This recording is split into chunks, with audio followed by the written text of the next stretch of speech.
Nobody goes hungry around the waterhole. It's such a rich source of food. These rock pools at the far end are teeming with life. During the dry, these permanent pools are refuge to a myriad of wildlife, including freshies. Have a look at this.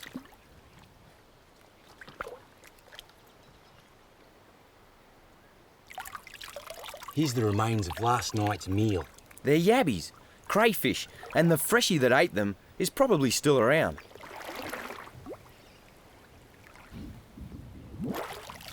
There's one under here.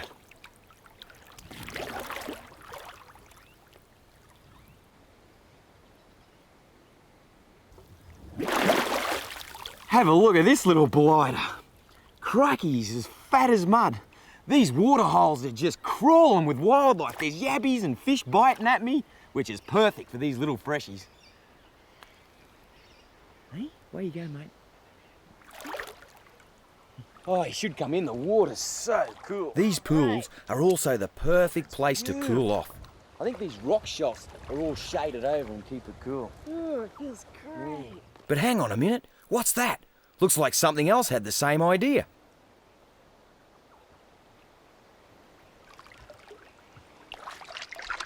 It's a sand goanna, another real ancient reptile and another predator of croc eggs.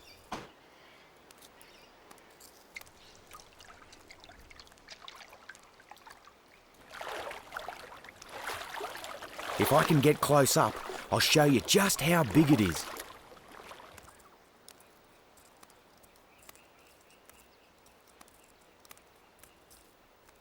It's about 5 foot long, one of the largest lizards in Australia.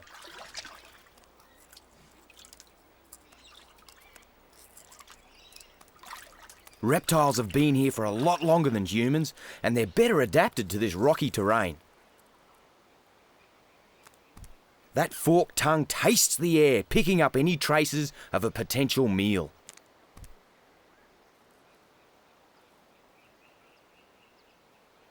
Or a potential problem.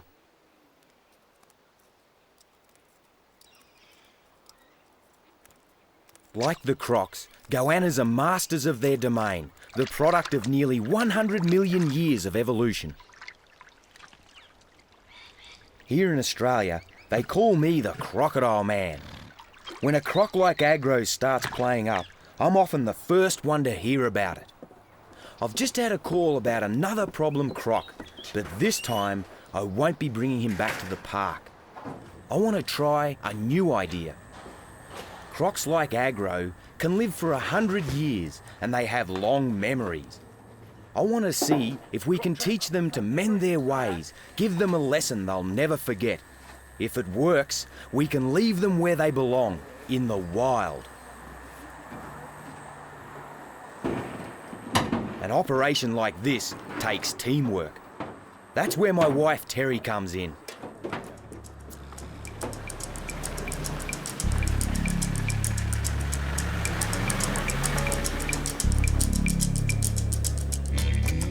From our starting point near Brisbane, it's a 3-day drive north into croc country. Saltwater crocs are found right across the top end of Australia. Until they were protected in the 70s, they were heavily hunted for their valuable skins. Now populations are recovering, but more and more people are entering crocodile territory, even in the most remote areas, and that means trouble. We're headed for Lakefield National Park, a key area for crocodile conservation.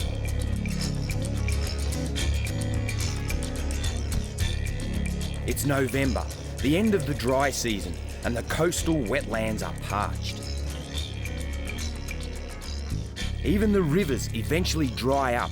Any water that's left becomes very precious.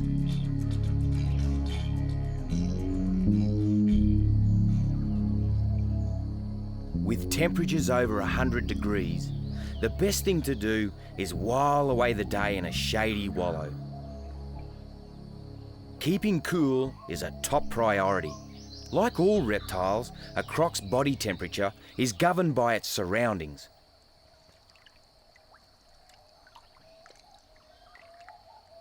This one looks like a big old male. Older crocs are usually darker in colour.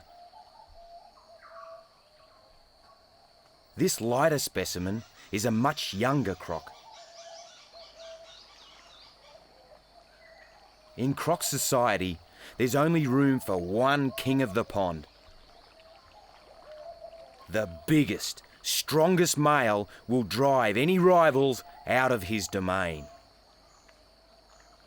He's usually the one hassling humans too, but if you take him away, you disrupt the hierarchy of the croc community. Weaker males will fight for his crown and mate with the females, passing on weaker genes. Despite their name, salties aren't confined to tidal regions. They also inhabit freshwater lagoons. There they rub shoulders with Australia's other croc, the smaller freshwater variety, far less aggressive than its much larger relative. Freshies are too small to do you or me any real damage, but this little bird is pushing its luck. You can tell a freshie from a salty by its long, narrow snout, well worth knowing when you're out in the bush. While freshies eat small prey like crayfish or even insects, a salty might fancy a piece of you. But humans like it too. Here's where the conflict begins. This is a really popular fishing hole, and when the fishermen come back and clean their fish, they leave their scales and offal in and around the water, and that creates a free feed for the crocodile. These bullet shells are a result of the fishermen getting scared. They see a croc, they think it's stalking them, boom! They take a pot shot at it. I'm here to help humans, but also protect the crocodile.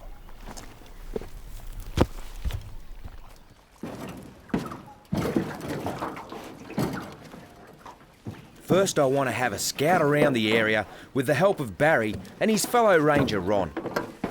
Everybody right? Yeah, mate. This is their patch of bush, and they can show me any signs of recent croc activity. That way I'll know the best place to set up a couple of traps.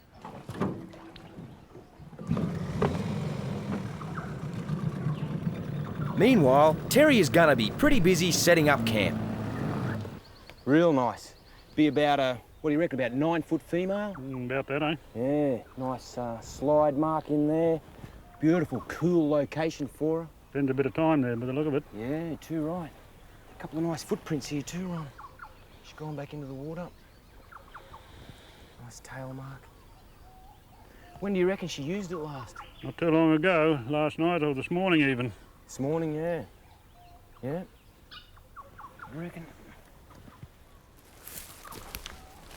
Well, there's obviously a female around, but it's the big male we're after, and I reckon he's somewhere close by. This is the ideal location for our crocodile trap site. This is a natural gully, and I'm going to utilise the crocodile's keen sense of smell to lure him in. I'm going to run barricades up each side of the trap because I've seen crocodiles come in from the side, get a scare or kill the trap, and then retreat. We want him coming up right up to the back of the trap and grabbing hold of that big piece of bait.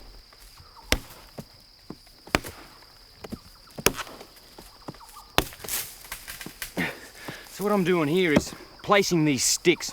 I don't use steel or star pickets in my trap design because when the croc comes in and he's fighting, you can hit these sticks and he can't hurt himself, whereas if he bumps into steel, he can break his teeth or scar his head, hurt his eye. So these will break and get out of the way. So we'll run a stream of them up here and along the other side to support the trap.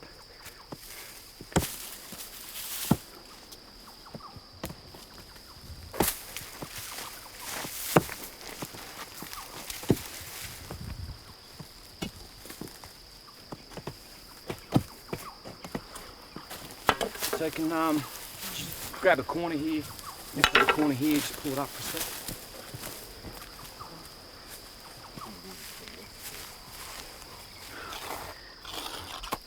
So what we utilise here is breakable hemp string, and that's tied onto the tree, which supports the weight of the trap and holds it into position. Just a couple of simple knots. So as when the croc goes inside the trap, grabs hold of it and struggles, the string breaks off and the trap will drop loose around him, so the croc hasn't got a vantage point where he can get in and actually break through the trap.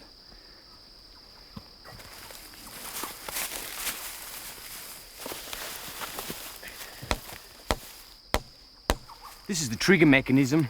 It's absolutely crucial. So we have a nail low and a nail high, and that supports a little steel rod which holds the weight bags up. When the croc grabs hold of the baits, that pulls the weight bag, whew, down she goes.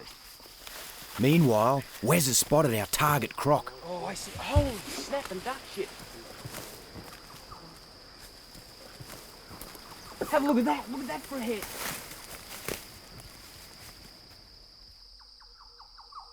Looks like he's checking us out. It's probably his curiosity that got him into trouble in the first place. He's a big one, all right, at least a 14-footer. We're up to the final job now, placing the bait. This is a feral pig. Big saltwater crocs find these irresistible. Got to get the big chunk of bait up there and a lead-in bait at the front to lure him in. He's been hanging around. I'm just a little bit nervous. What I'm going to do is split the pig open, let its blood run down, soak into the sand, so it's got that real pig aroma.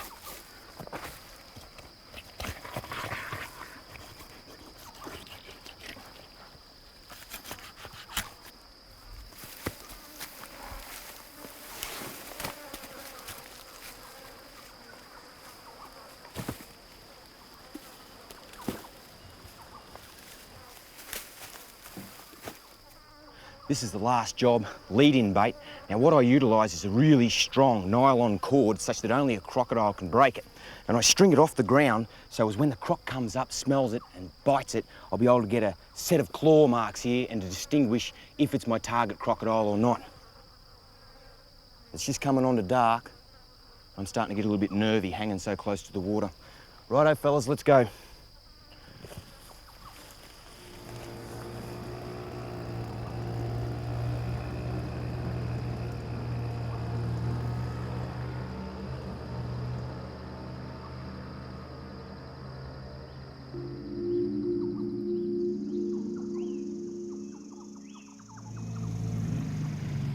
I've been awake half the night thinking about the traps, and at first light, Terry and I go to check them out. The first one was empty, but the other one looks promising.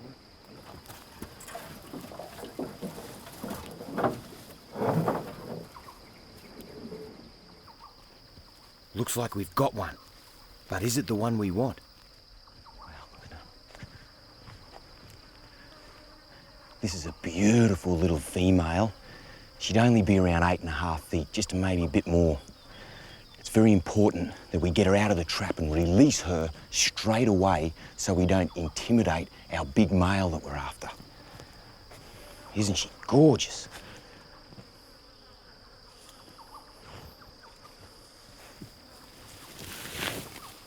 Our target male will have seen his trapped female and will most certainly avoid this trap. It's a good job we set to.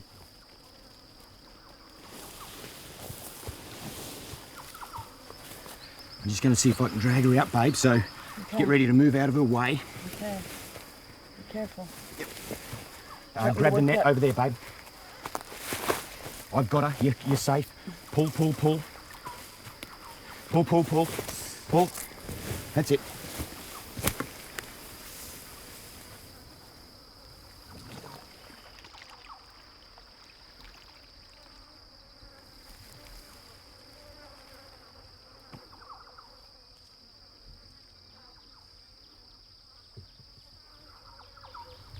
Didn't have an aggressive streak in her whole body. Beautiful young female. Absolutely gorgeous. Let's reset the trap.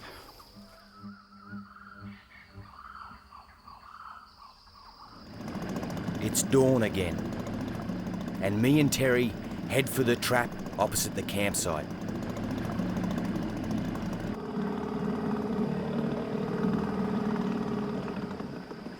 As we get closer, we can see there's a croc in the net.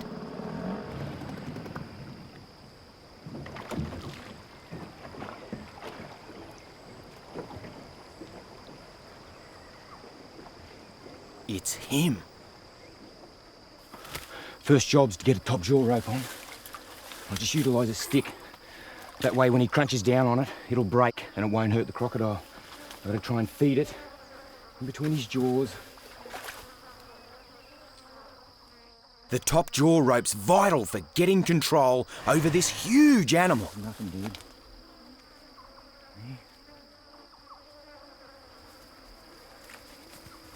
It's a very intense moment. The chance to try something nobody's ever tried before.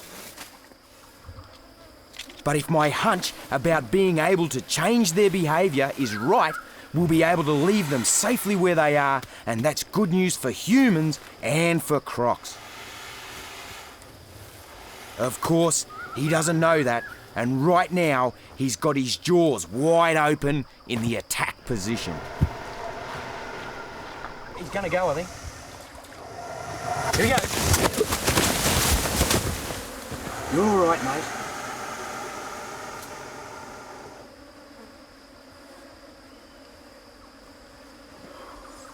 They don't fight often, but when they do, it's explosive power, and that's where this top jaw rope comes in really handy. Here comes me team.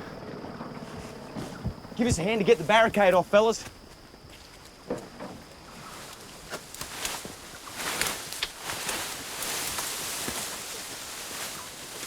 Barry's brought reinforcements. The more muscle power, the better.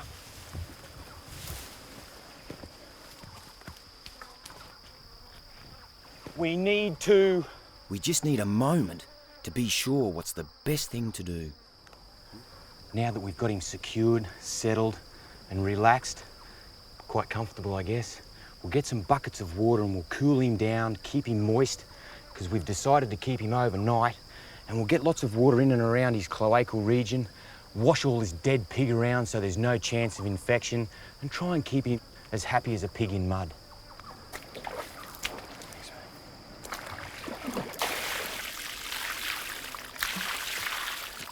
It's vital to keep his skin well watered. It's tough, but it can still dry out and crack.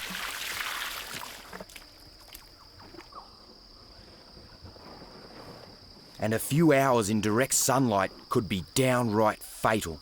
He's a reptile, so he can't regulate his own body temperature. We've bought a big tarpaulin to provide some shade. This is really nice and shady, quite cool with that breeze blowing through. It's important that we leave him alone now for a few hours just to let him relax.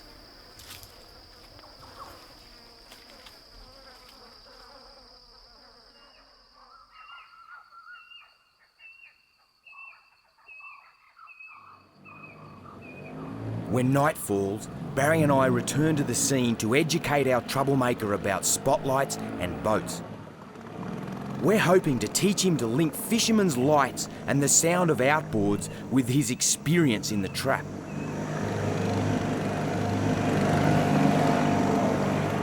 That way, when we release him, he should be keen to keep away from them.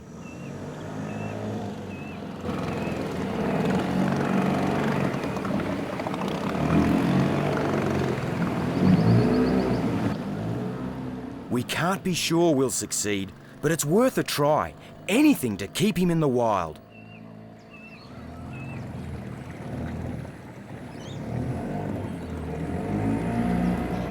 It's a long night.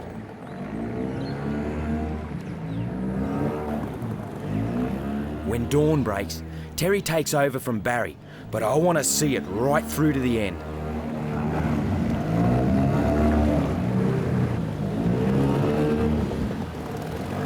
I really want this to work.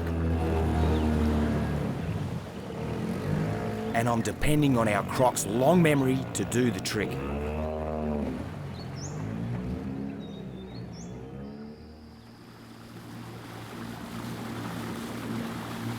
Three months after we left, Terry and I returned to Old Faithful to check on our problem croc. The only way to find out if he's learned his lesson is to see how he reacts to our return.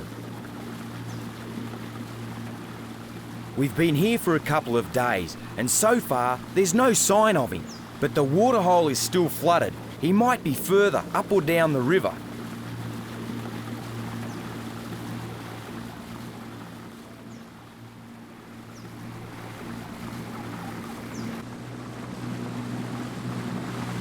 Right now, we're still wondering if our problem croc is going to show his face. Terry and I have seen absolutely no sign of him, but if anyone's going to spot him, Barry will.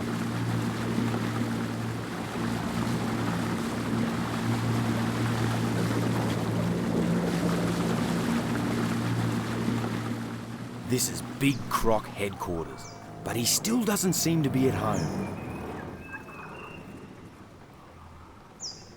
Then, suddenly, the moment of truth.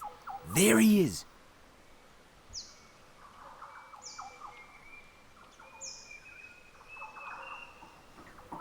This is looking good.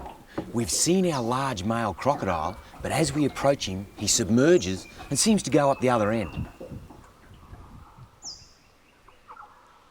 Although we can't say for sure, it looks like he may remember his night in the trap.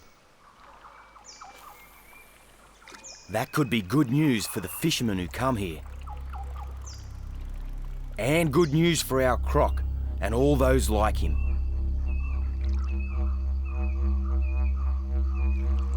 As human populations expand in Australia, we've got to learn to allow these super predators their space. This new approach could help us leave them in the wild where they belong. That way, there'll always be crocs down under.